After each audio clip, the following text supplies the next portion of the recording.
Today, we're diving into a firestorm that's ripping through one of the most beloved universes in science fiction. The new show Starfleet Academy wasn't the unifying moment some fans hoped for. Instead, it has split the Star Trek fandom right down the middle, igniting a huge online debate about the very soul of the franchise. So, where do we even begin? Well, let's start with the absolute core of the frustration. Because for a lot of the show's most vocal critics, the problem isn't anger or outrage, it's something they feel is way, way worse. Just pure, unfiltered boredom. All right, so the first major complaint you hear over and over again is that the show has just turned into this poorly made melodrama. Critics are saying the focus has completely shifted away from cool, compelling sci-fi and is now all about teenage drama. And, well, they say it's not even good at that. To get specific, a huge part of the critique is how the show just seems to drop these massive emotional cliffhangers from the week before. A funeral for a crew member who just died? Yeah, that happened off-screen. A main character coming out of a coma? Also off-screen. The bad guy won, the crew's at their lowest point, and it's like it's all forgotten, pushed aside for much less important relationship stuff. And this is where the comparisons start flying. The argument is, look, even if the whole point is to be a teen drama in space, it's just not measuring up. Critics are pointing to shows like Dawson's Creek or 90210 and saying they handled this exact kind of drama with way more skill, making this new show feel like a cheap copy. Okay, so that's one side of it.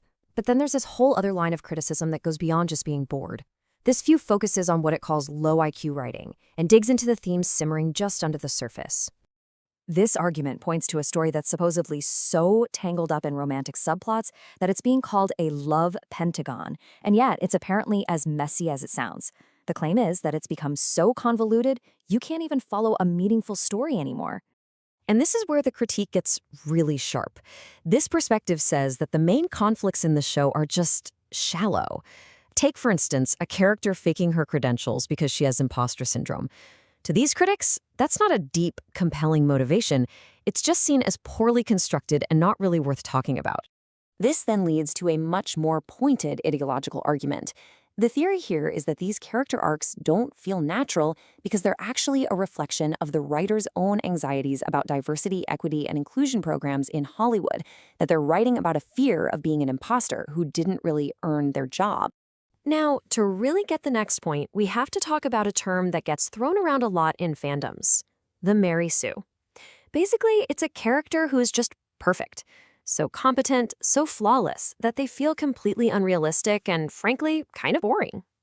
So with that Mary Sue idea in mind, critics are pointing to one character in particular.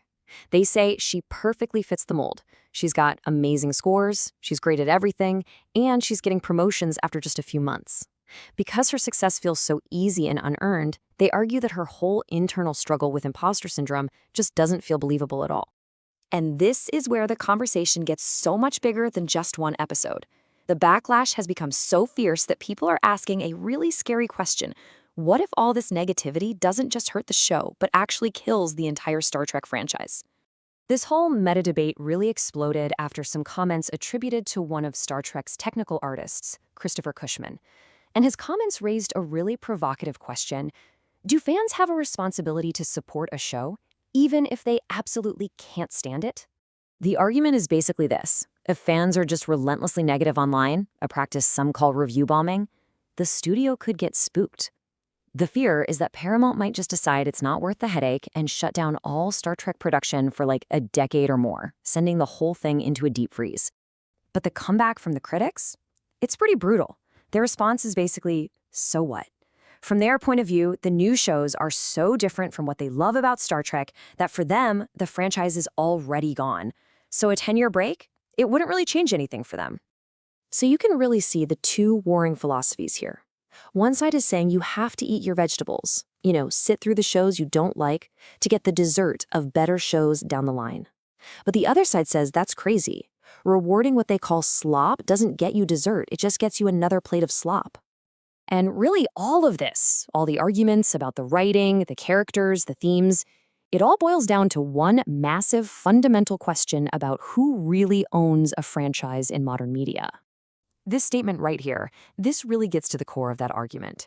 It suggests that if the franchise fails, the blame doesn't just lie with the creators, a chunk of that blame falls directly on the audience for not supporting it. But from the critic's perspective, that logic is completely upside down. They argue that a fan owes a franchise nothing.